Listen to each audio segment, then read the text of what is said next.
아까 우리 간사님들의 세 명이 여기서 의자에 나란히 앉아가지고 있는데, 내가 거기 밑에서 되게 이렇게 특송을 하면 사진을 늘 찍거든요. 근데 오늘 칼라로 늘 찍는데, 칼라로 찍는데 느낌이 안 살아. 그래서 흑백으로 찍어봤더니 그렇게 느낌이 사네요.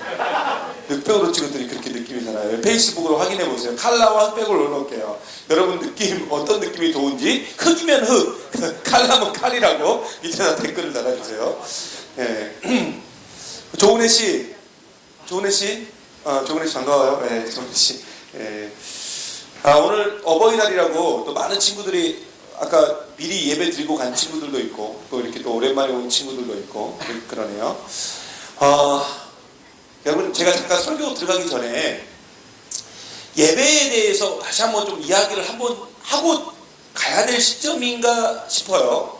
그래서 예배에 대해서 다시 한번 이야기를 하고, 우리 하나님 앞에 온전한 예배를 좀 드렸으면 좋겠다. 특별히 찬양하는 부분.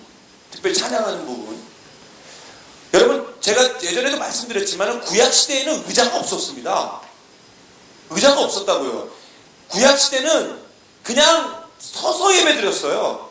계속 나를 세고, 어떻게 감히 그 위대하신 하나님 앞에 내가 앉아 있을 수 있냐.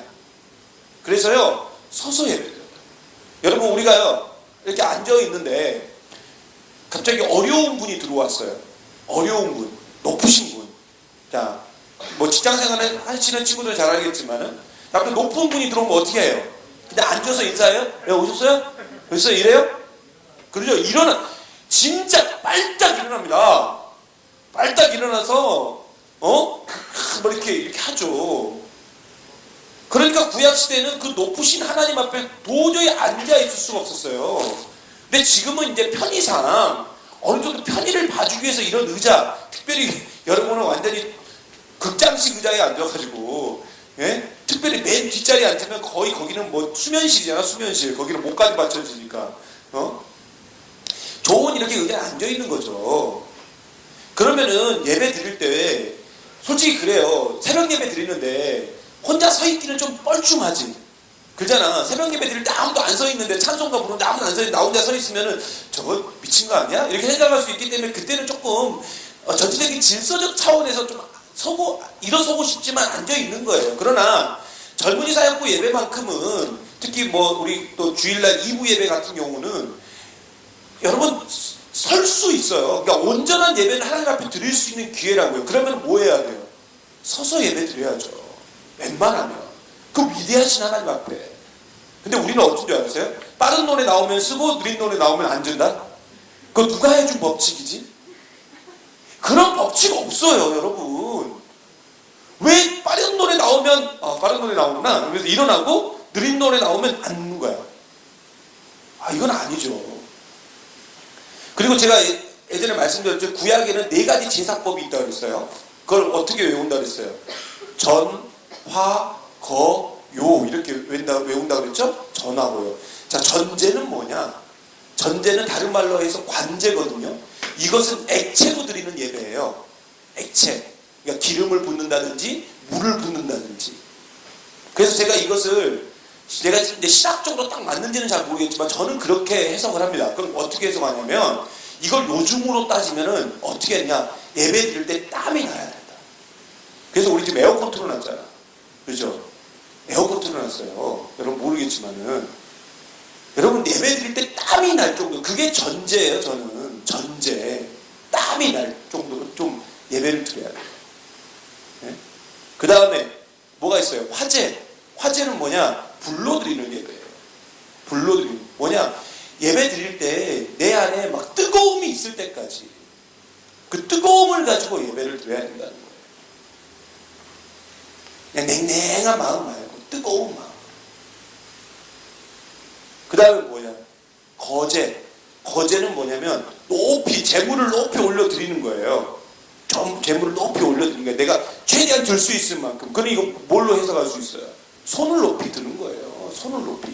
근데 이거 말고 손을 높이. 그다음 마지막 뭐예요? 요제는 흔드는 거예요. 요람 그러잖아, 우리 요람. 그렇지? 요제는 흔드는 거예요. 그럼 어떻게 해야 돼? 춤을 추면서 예배 드리는 거예요.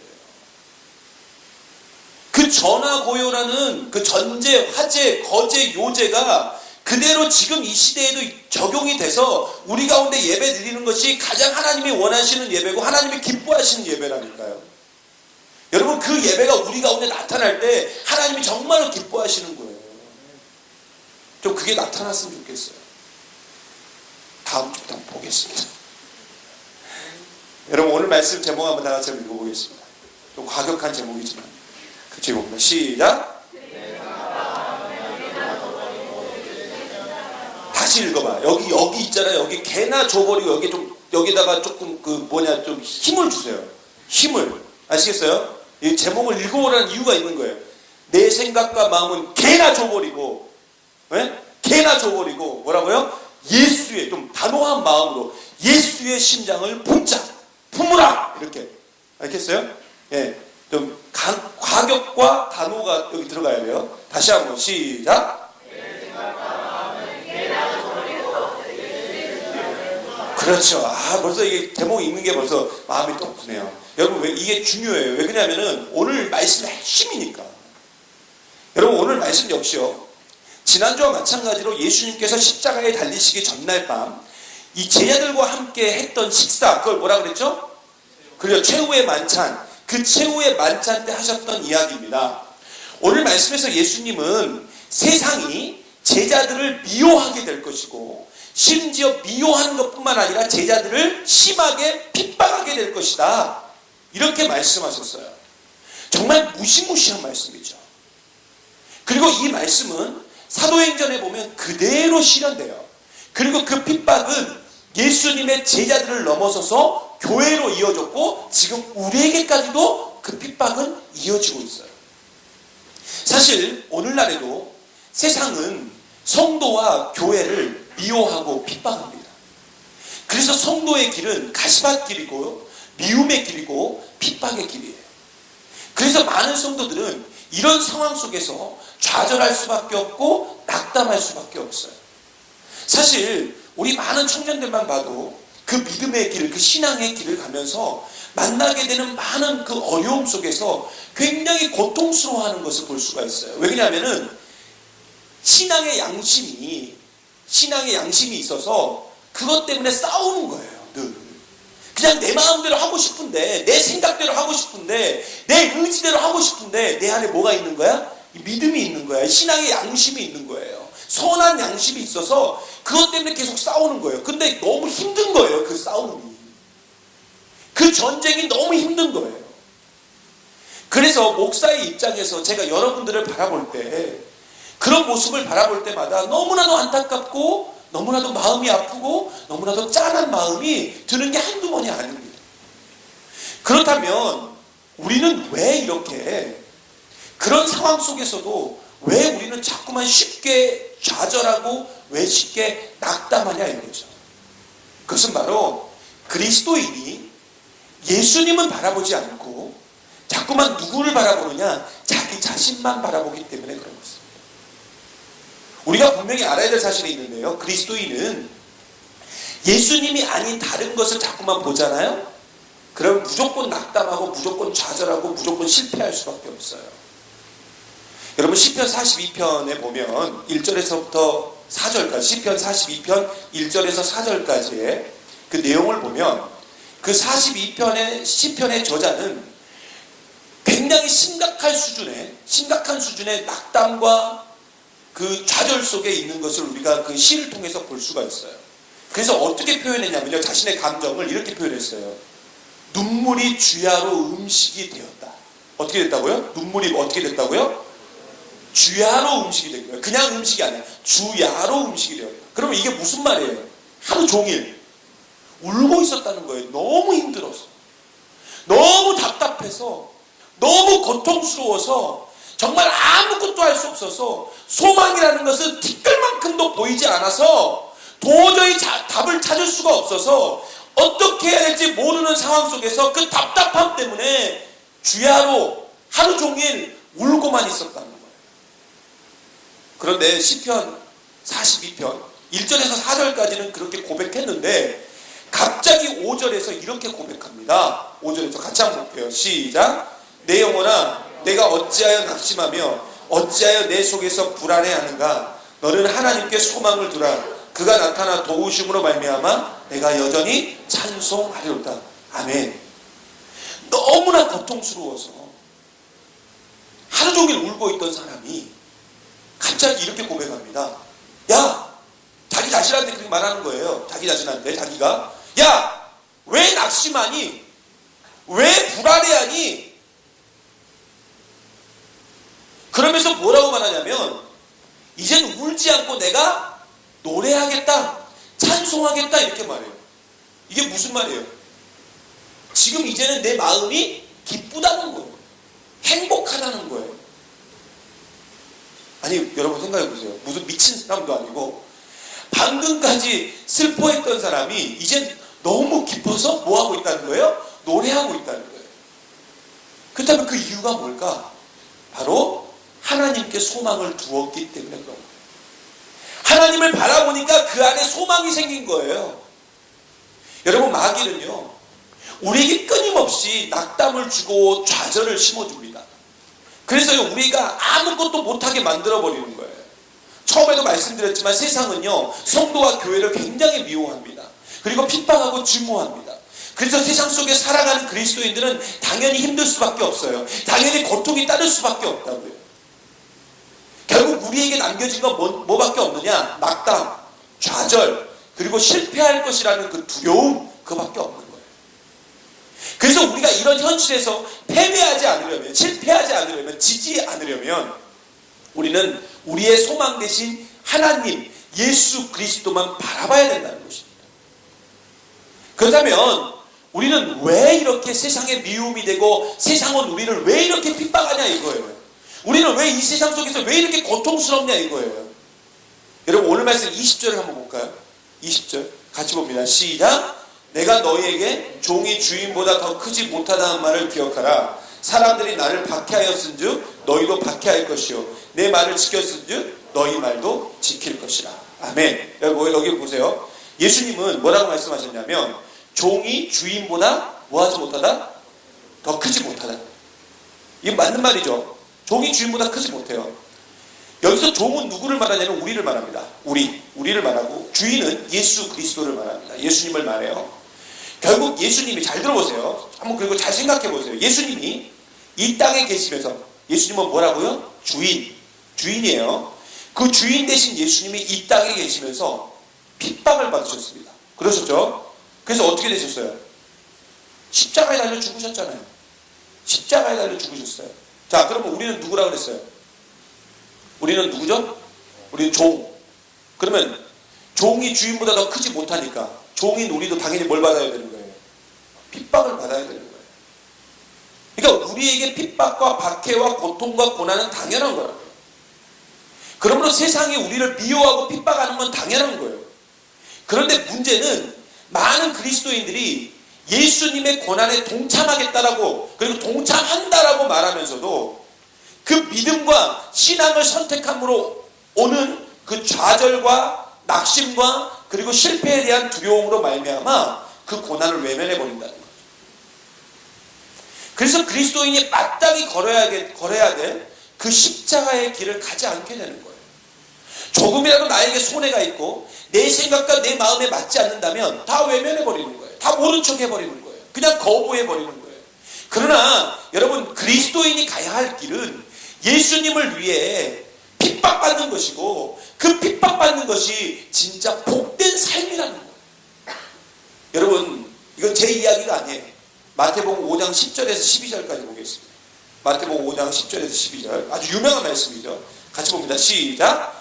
의를 위하여 박해를 받는 자는 복이 있나니 천국이 그들의 것임이라. 나로 말미암아 너희를 욕하고 박해하고 거짓으로 너희를 거슬러 모든 악한 말을 할 때에는 너희에게 복이 있나니 기뻐하고 즐거워하라. 하늘에서 너희의 상이 큼이라. 너희 전에 있던 선지자들도 이같이 박해하였느니라. 아멘. 여러분, 핍박받는 게 뭐라고요? 복이래요. 누구 말씀이에요? 예수님이 직접 하신 말씀이에요. 예수님이 직접 우리에게 하신 말씀이라고요. 결국 우리의 길은 의의 길인데 그 의의 길은 고난의 길이에요. 그러나 그 길의 끝에는 뭐가 있다고요? 복이 있다니까요. 그런데 문제는 우리가 자꾸만 그 의의 길을 갈 때 만나게 되는 그 핍박과 고통과 환난으로 말미암아 그 의의 길, 그 십자가의 길, 그 복의 길을 자꾸만 우리가 갈등하고 주저하게 된다는 것입니다. 여러분, 우리가 분명히 기억해야 될 사실이 있는데요. 마귀는요, 우리의 관심과 우리의 시선을 자꾸만 핍박과 손해와 고통에 맞추게 합니다. 그래서 우리는 우리의 시선을 어디에 자꾸 고정해야 되느냐? 예수 그리스도에게 고정을 해야 돼요.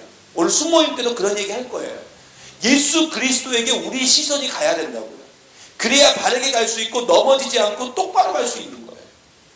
제가 예전에 정읍에 살 때요, 전라도 정읍이 눈이 굉장히 많이 옵니다. 겨울에 한번 눈이 오기 시작하면 한 무릎 정도 가요. 무릎 정도. 기본적으로 전라도가 그런 데가 굉장히 많아요. 고창이나 뭐 이런 데도 그래요. 눈 구경하고 싶으면 강원도까지 갈 필요 없어요. 그냥 정읍에, 전라북도 정읍에 눈이 온다더라 그러면 가면 돼요. 가고 이제 그 다음날 못 오는 거죠. 네, 눈 때문에. 아무튼 무릎 정도 옵니다. 무릎 정도. 눈이 보통. 그러면 저는 이제 눈이 올 때 거기 정읍에 있을 때는 뭘 했냐면은 꼭 그 내장산을 갔어요. 눈이 올 때. 왜 갔냐면 아무도 밟지 않은 누가 차가 지나가지 않은 그 눈길이 있어요. 거기를 지나가는 그 느낌은 여러분, 지나가 보지 않은 사람은 몰라요. 지나가 보지 않은 사람. 많은 사람들 그러죠. 미쳤지 않았나? 왜 저런 사고 나면 어떡하지? 근데 여러분, 아직 눈이 얼기 전이라서 괜찮아요. 제 뒤에 오는 사람이 문제인 거지. 예, 왜 그러냐면 이미 그때부터 제가 한번 밟고 갔기 때문에 눈이 얼거든요. 그때부터는. 그래서 그 전에 다 눈이 막 하고 쌓이는데 그때 차를 몰고 쫙 가면요, 거기가 설국이에요. 쫙 이렇게 눈이 쫙 이렇게, 이거 어떻게 말로 표현이 안 되네. 이건 해봐야 알아. 이거 해봐야. 이거 한번 빠지고 나면요, 눈 올 때마다 갑니다. 거기 눈 올 때마다 가요. 얼마나 멋있는지 몰라요. 진짜. 근데 이제 딱 차에서 내려가지고요,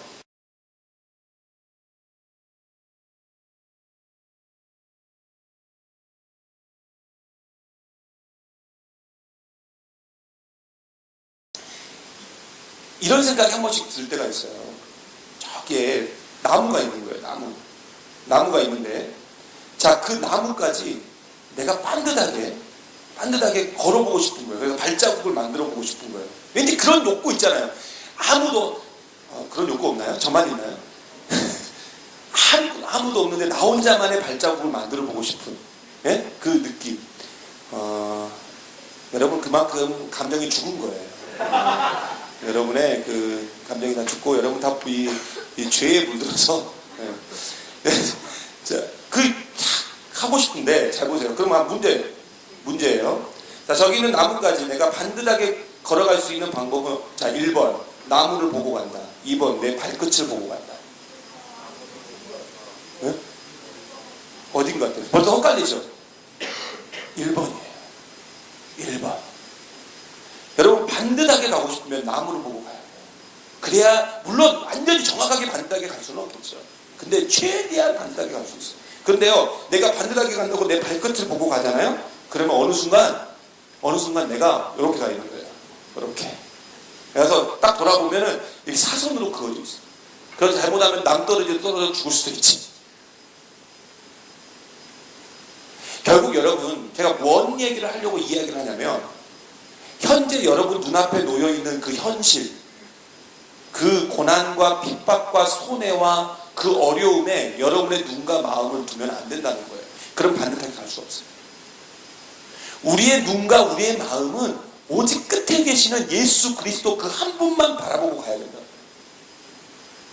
여러분, 아무리 맛있고요, 아무리 멋있고요, 나에게 큰 이익과 나에게 큰 기쁨을 줄 것 같은 것이 우리 가운데 앞에 있다 할지라도 여러분, 그거 물면 안 돼요. 그건 여러분을 잡아먹으려고 하는 마귀의 미끼일 뿐이에요. 그건 유혹이고요, 여러분을 망치는 길이에요. 그래서 우리는 아무리 힘들고 아무리 고통스러워도 예수 그리스도 그 한 분만을 바라보면서 의의 길을 가야 된다고요. 우리가 지난주에도 함께 봤던 말씀이 있어요. 우리 히브리서 11장 24절에서 26절 한번 다시 한번 보겠습니다. 지난주에도 봤던 말씀이에요. 시작. 믿음으로 모세는 장성하여 바로의 공주의 아들이라 칭함받기를 거절하고 도리어 하나님의 백성과 함께 고난받기를 잠시 죄악의 낯을 누리는 것보다 더 좋아하고 그리스도를 위하여 받는 수모를 애굽의 모든 보화보다 더 큰 재물로 여겼으니 이는 상주심을 바라봅니다. 뭘 바라봤다고요? 상주심을 바라봤다. 결국은 예수 그리스도를 바라봤다. 모세는 예수님 하나님을 바라봤기 때문에 세상에 좋은 것을 다 버릴 수 있었던 거예요. 이게 바로 믿음이고요. 이게 믿음의 길이고요. 이게 의의 길인 거예요. 그리고 이런 인생이 복된 인생이고 이런 인생이 나중에 상 받을 수 있는 거예요. 저는요 가끔씩 그런 생각을 해봐요. 나중에 주님 품에 안겼을 때, 나중에 주님 품에 안겼을 때 어떤 느낌일까? 여러분 나중에 예수님 품에 안겼을 때 어떤 느낌일 것 같아요? 부끄러워서 막 숨을 것 같아요? 아니면 누구세요? 그럴 것 같아요? 저는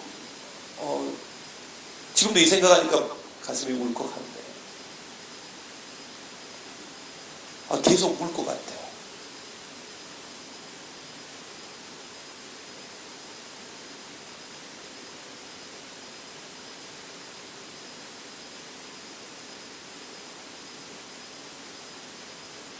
목사라서 그런 게 아니에요. 주님을 너무 사랑해서 주님을 위해서 이것도 버리고 저것도 버렸는데 주님 앞에 가면 그게 다 보상받을 수 있을 것 같아서 그 품에 안겼다는 것만으로도 다 받은 것 같아서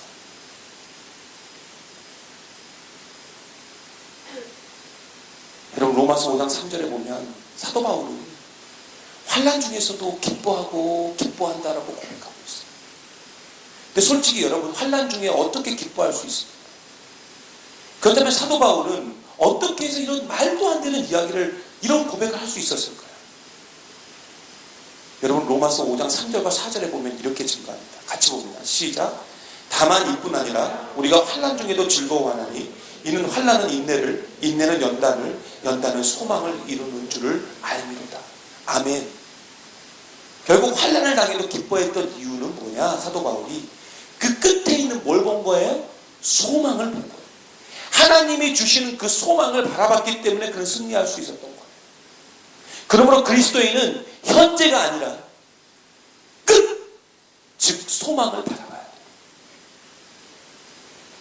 그리고 그렇게 소망을 바라볼 때 우리는 의의 길, 예수님과 같이 그 십자가의 길, 인류 구원을 위한 모든 사람을 살릴 수 있는 그 믿음의 길을 우리가 갈 수 있게 된다는 것입니다.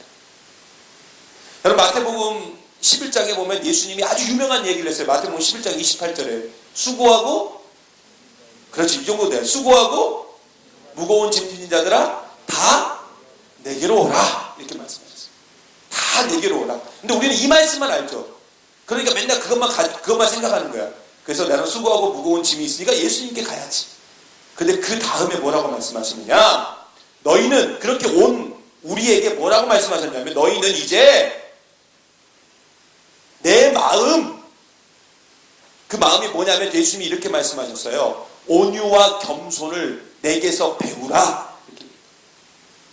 수고하고 무거운 짐진 자들아 다 내게로 오라. 그러나 너희는 이제 왔으니까 내 마음을 배우라는 거예요. 그게 뭐라고요? 온유와 겸손. 그게 예수님의 마음이라고요. 결국 그리스도인은 예수님의 마음을 가져야 돼요. 예수님의 마음을. 그게 우리 다른 말로 뭐야? 예수의 심장. 그게 우리 가운데 있어야 된다고. 여러분의 심장 말고요. 여러분의 마음, 여러분의 생각 그거 말고요. 예수의 마음이 그리스도인에게는 들어가 있어야 된다고요. 내 마음, 내 생각은 어떻게 하라고요? 개나 줘버리라고요. 개나 줘버리고. 예수의 마음을 우리가 가지고 있어요. 우리는 지금 위기의 시대를 살고 있죠. 가정도 위기고요. 사회도 위기고요. 심지어 교회도 위기예요. 가장 큰 위기는 뭔 줄 아세요? 여러분 가장 큰 위기가 뭔 줄 아시냐고요? 그리스도인인 내 마음에 예수님의 사랑이 사라지고 예수님의 마음이 사라지는 게 가장 큰 위기인 거예요. 여러분 스스로 한번 생각해 보세요. 나는 위기인가 위기가 아닌가? 내 안에 지금 예수의 마음이 있나? 내 안에 지금 예수의 심장이 있나? 내 안에 예수의 사랑이 있나? 만약 그게 지금 사라지고 있다면, 안 보인다면 가장 큰 위기라니까요. 위기. 여러분, 울며 씨를 뿌리는 자는 기쁨으로 달을 거두게 된다고 성경은 우리에게 이야기하고 있습니다. 누가복음 8장 6절에 보면요, 바위 위에 씨가 떨어졌습니다. 바위 위에 씨가 떨어졌어요. 근데 그 씨가 싹이 나다가 습기가 없으므로 말라 죽게 되었다라고 말하고 있습니다.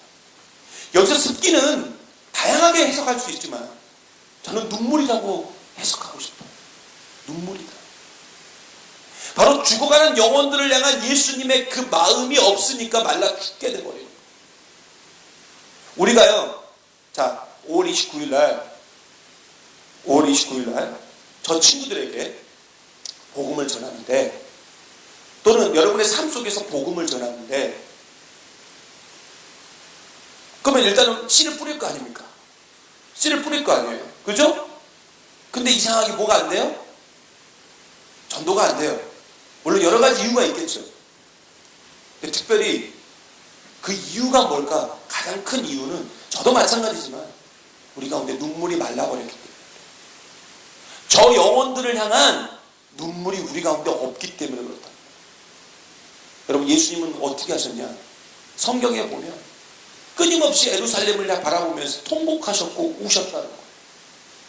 자기를 믿지 않고 따르지 않는, 예수님을 거부하는 영혼들을 향해서 끊임없이 울고 또 울었다는 거예요. 그리고 우리를 위해서 십자가에 대신 달려 죽기까지 하셨다는 거예요. 우리에게 이런 마음이 필요합니다. 그 눈물이 필요한 거예요. 예수님의 마음, 그 눈물과 기도, 그 헌신이 사라지면 우리는 말라 죽게 돼버리고 먼지밖에 남지 않는다는 거예요. 그러므로 우리는 예수의 심장을 가지고 있어요. 그리고 예수님의 손과 발이 돼야 됩니다. 안락함, 세상적 기쁨, 여러분, 그게 여러분을 망쳐놓는 거예요. 제발 나의 마음, 나의 생각, 나의 고집, 나의 상황, 나의 기쁨, 나의 만족, 여러분 다 부정하세요. 그거 다 개나 줘버리세요. 그것을 추구하고 그것을 쫓아가면 성공하고 잘 살 것 같지만 그게 바로 저와 여러분을 망쳐놓는 길입니다. 여러분, 기독교의 본질은 뭐냐? 하나밖에 없어요. 기독교의 본질은 뭐냐? 자기를 부인하고 자기 십자가를 지고 가는 게 기독교의 본질이에요. 정말 수차례 설교하고 말씀드렸지만 너무나도 안타까운 것은 이렇게 말씀드렸어요. 자기를 부인하고 자기 십자가를 지고 가라. 근데 우리의 현실은 저나 여러분이나 항상 제자리 아닙니까? 미안하지만 변화가 없잖아요. 여러분, 제발 부탁드리는데요, 이제 우리 가운데 분명한 변화가 나타나야 돼요. 예수의 마음이 저와 여러분의 마음이 돼야 돼요. 우리의 시선이 이제는 온전히 예수님만 향하기를 간절히 바랍니다. 교회를 향한 우리의 마음이 사랑과 희생과 헌신이 돼야 돼요. 이것이 바로 우리가 부름받은 이유이고 택함받은 이유이고 이 시대의 그리스도인으로서, 그리스도의 한 청년으로서 이 자리에 세움받은 이유라는 거예요. 여러분, 그리스도인에게 핍박은 당연한 거예요. 그리스도인에게 손해는 당연한 거예요. 그리스도인에게 고난은 당연한 거예요. 그러나 그걸로 끝나지 않아요. 그것을 믿음으로 참고 인내하고 그렇게 나아가는 사람은 반드시 만족, 참된 만족, 참된 기쁨, 그리고 진짜 복된 인생을 살게 된다는 것입니다. 이제 여러분의 마음, 여러분의 감정, 여러분의 생각 다 개나 줘버리세요. 이제 예수의 심장을 품으세요. 예수의 마음을 품으세요. 그리고 예수님의 손과 발이 되세요. 바로 그때 복음은 전해지고요, 이 땅에 죽어가는, 순천 땅에 죽어가는 얼마나 많은 그 청년들이, 우리의 그 복음을 듣고 주님께로 돌아오게 되는 역사를 반드시 보게 될 줄 믿습니다. 여러분, 순천의 뜻을 아세요? 순천 살면서 순천 뜻을 모르면 안 되는데. 내천 아닙니다. 하늘천이에요. 이게 무슨 말이 아세요? 하늘에 순종하는 사람이 순천이에요. 하늘에 순종하는 사람들이 모여있는 곳이 순천이라고요. 그러면 이 땅에 있는 모든 순천 땅에 있는 청년들이 다 누구 뜻에 순종해야 돼요? 하나님 뜻에 순종해야 돼요. 근데 하나님 뜻에 순종 안 하잖아. 순종하게끔 해야 될 거 아니에요, 그 사람들을.